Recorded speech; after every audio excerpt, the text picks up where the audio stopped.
Well, today's episode we're going to review two events. One by ChocoPro with number 230. We only had two matches. One is a three-way match, and the other is a tag team match. And of course, we got New Japan Pro Wrestling with the B block taking the stage, which is going to be the last time we're going to see the A block separated from the B block starting on Tuesday. So I'm kind of excited to see who, on the other hand, is currently undefeated, who is lost their first matches, what the whole enchilada. And of course, we got a couple of news updates regarding about Will Ospreay missing a Rev Pro event and many other things. So let's get ready with another episode of the Leader Wrestle Zone.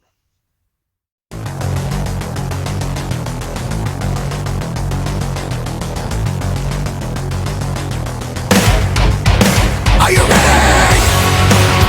Get up, get up! Get up, get up! Get up, get up! Get up, get up! Get up, get up! Get up, get up!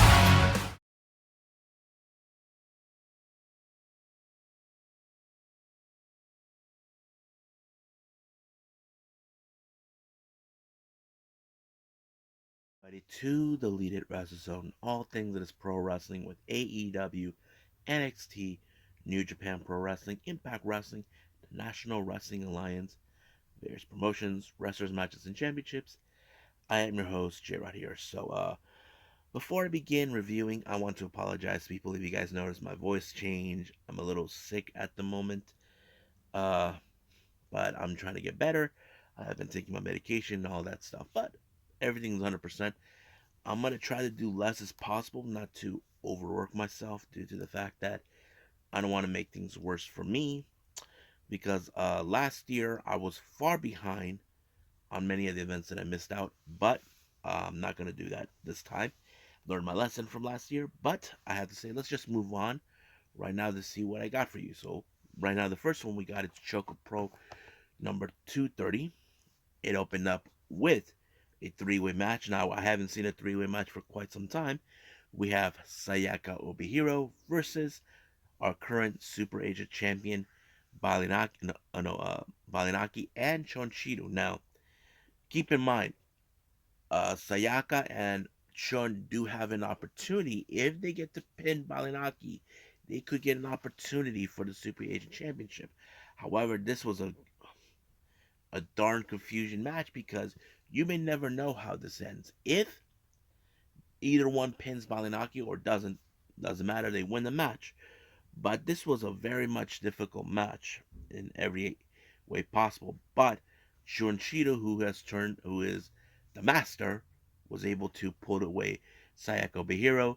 He actually ended up taking out Balinaki. He was outside I think he was outside. I'm not 100% sure if I can remember, but he was able to pick up the victory. Now, this is not how Balinaki would have expected, but however, I think he feels safe that no, he didn't get pinned, which is a good thing. But anything could happen along the way. Now, our main event, we have Chiko Shikawa teaming up once again with Mei Suruga. The last match they had together, they lost. Now they're Now they're facing off against Yuna Mizumori and Tokiko Kirihara. Now, you would have assumed this would have been easy peasy, but however, there's factors here. You got Chiko Shikawa, who has a lot of energy, the way she does things, and you got Mei Suruga, who has a very tricky of way, being a little bit of evilish. That's what she does. But you got Yuna Mizumori, who is the powerhouse in her team, along with Tokiko. That either works in every way. Now, I did saw how Chi and Mei were trying to do that one move that both Balinaki and her do. I just cannot believe that she. I don't know what was that all about. But in this case, it didn't go exactly in Chi or Mei's favor because it ended up with Yuna Mizumori picking up the victory for her team. And this is the second time these two lost a match together. Now, I would have assumed in the past that Mei Suruga would have just dumped Chi, but no, I think there is a possibility we could see Chi and Mei team up, becoming their own tag team. It's still unclear about that, but we'll find out soon. Now, on Junkin tournament, well, in this one in particular, it was very difficult to predict, but I can show you the Balanaki loss in the first round. Sayako Behira was the only one who had a bye, but she did not surpass. But it was Mei Suruga and Yuna who actually made it all the way to the finals.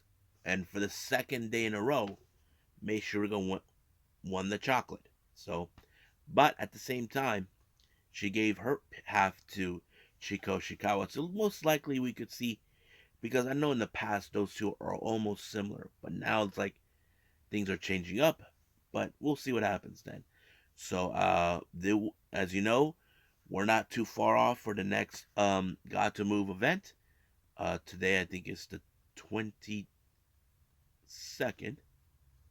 Yeah, 22nd. So we got 23rd, the 24th, like 4 more days.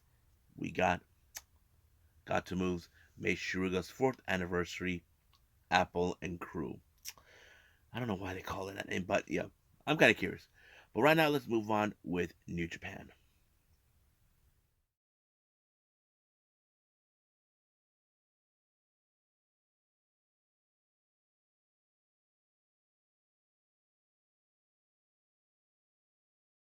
Okay, this is New Japan Pro Wrestling with the best of the Super Juniors Block B. Now, this is the last time we're going to see the Block B all in one match because, as you know, we recently from the beginning we saw 3 opening matches with just previews to their upcoming things, but from then on we're gonna see the A blocks and the B blocks mix up the matches around matches in A block, matches in B block, that sort of thing. But right now let's get to the opening matches, which is the previews, and this is day 6 of the best of the Super Juniors. We have Tiger Masks, Alex Zane, Ace Austin, and Clark Connors taking on Yo, Tenzan, Yado, and Taguchi. Now, I did not expect, you know, Zane, Austin, and Connors to team up together, but it's kind of interesting how those three. Because recently I've been seeing Alex Zane hanging out with Ace Austin all over Japan, going to different places to eat on Twitter. But it was pretty cool. However, it was Alex Zane who walked out as the victor for his team when he put away Tenzan. Put away, I think it was Tenzan. Yeah, I think it was Tenzan. So basically, it's kind of cool what he does. That sort of like a 450 spinal roll. I don't know what he called it, but it ended right there, giving them the momentum for their upcoming matches against whoever they're going to be facing. Now, the next match, this one's an interesting one. We got the House of Torture, Dick Togo, and Show taking on their fellow Bullet Club members, Geto and Taiji Shimori. Now, keep in mind, with these two teams, there is no too sweet. It's every man for themselves. This is common in Bullet Club, but this has changed ever since then because if you guys remember, during the G1 climax, Tama had the same kind of issue he had with Evil. Evil didn't want to do the too sweet. Evil is evil, so this is more like there's no honor among thieves. That type of scenario. But keep in mind, House of Torture cut too many corners. Basically, you got Dick with the garroted, Show with the wrench, but it did not work. Luckily for Taiji Shimori, he had the belt to keep him on his toes, but it did help him to put Dick Togo in a submission and force him to tap out, so giving him and Geto to win. However, how this is going to play out when they have their singles match between Sho and Taiji Shimori, that's the most interesting development I gotta witness. Now, our final match, we got Taka Michinoku and Yoshinobu Kanemaru of the Suzuki Gun taking on the members of LIJ, Shingo Takagi, and Hiromu. Now, keep in mind, Hiromu is familiarized uh, with Kanemaru. As you know, they have faced off many times over either in singles competition or tag team. But anything could happen. But it was Shingo who picked up the victory when he applied Made in Japan the pumping bomber onto um, Taka Michinoku. 1, 2, 3. Lij wins. Now let's talk about the B blocks in the best of the Super Junior. We have Doiki taking on Robbie Eagles. Now Robbie Eagles, as you know, he is. I think he has a perfect good record. Let me pull out the thingy. Okay.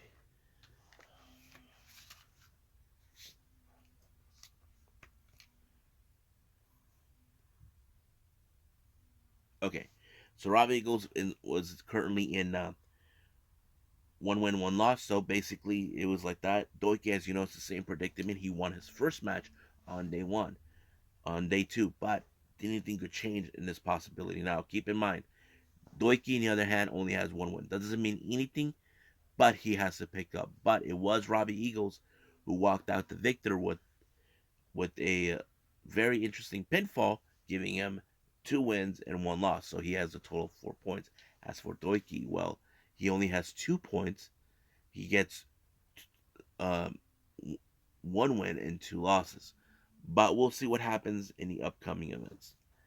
Next up, we got TJP versus El Lindaman. Now, to be honest with you, I would have assumed in this particular match, TJP would have walked out as the victor because he is a bit of a smarty pants in every aspect. But El Lindaman, you know how he is. He's the smallest individual, but with the biggest powerhouse ever. You would have assumed, but it was the German suplex to put away TJP. This is must be an embarrassment for TJP, losing 2 matches in a row. He won his first match in day 2 of the Best of the Super Juniors. As for El Lindaman, he has 1 loss and 2 wins, so he has the 4 points. Now our next match we got Bushi versus Maserato. This match, well, you know how this one goes. Basically, anything has it, but it was Bushi with the X exclamation. I think that's what he calls it. I'm not sure, but it picked up the victory on Wato, and I believe he gained 2 points, so he has a total of 1 loss and 2 wins, or total 4 points. Wato, on the other hand, he's amongst those who hasn't won a single match, so this is his third match in a row that he lost. Now our next match we have El Fantasmo versus Titan. I thought this match was pretty interesting, but however, this one ended in the favor of El Fantasmo when he did that one before. Forgot what he called it, but he gave him another 2 points, and he currently has 3 wins with a total points of 6. So he is currently undefeated. So basically, we got to keep an eye on him because he did say this could be the year of Al Fantasmo. Now, I have talked about this on certain occasions. Fantasmo hasn't even won the IWGP Junior Heavyweight Championship yet. He has proceeded, but he lost. But he has been a Junior Heavyweight Tag Team Champion. That has been common. Now, our main event, we have El Desperado versus Wheeler Yuta. Now, that's a match that's also interesting to watch because keep in mind, Desperado is the fan favorite in the tournament. You know, Wheeler Yuta, this is his first time being in the Best of Super Juniors, but don't forget the guy is a violent wrestler, part of the Blackpool Combat Club. That is one of the difference. But however, there was certain things that did make a little more different. Now, I don't know what is the deal with Desperado. When he already applied the Pinche Loco move one time, he decides to go on a second. But when he tries to do the second, that's where the mistake happens, where it's countered. So Wheeler Yuta was able to counter, but however, Desperado was able to pull another try of the Pinche Loco to put away Wheeler Yuta, and giving him another victory with another 2 points, and he's also currently, just like Phantasmo, undefeated with 6 points. But Wheeler Yuta, he only has 2 losses and 1 win, so he has 2 points. So we got time. He has time to catch up, but Like I said, Desperado and El Fantasmo are the only two people who are undefeated. But the real question is, who will proceed more? That is the obvious. But it's only a matter of time until we get to those in both blocks who will be automatically out of the tournament but continue wrestling. That is the key part that we have to wait. I'll pay attention more closely to the tournament starting on Tuesday, and we'll see how firm goes. So I think that's pretty much it. What we got with New Japan Best of the Super Juniors. Let's do some news updates.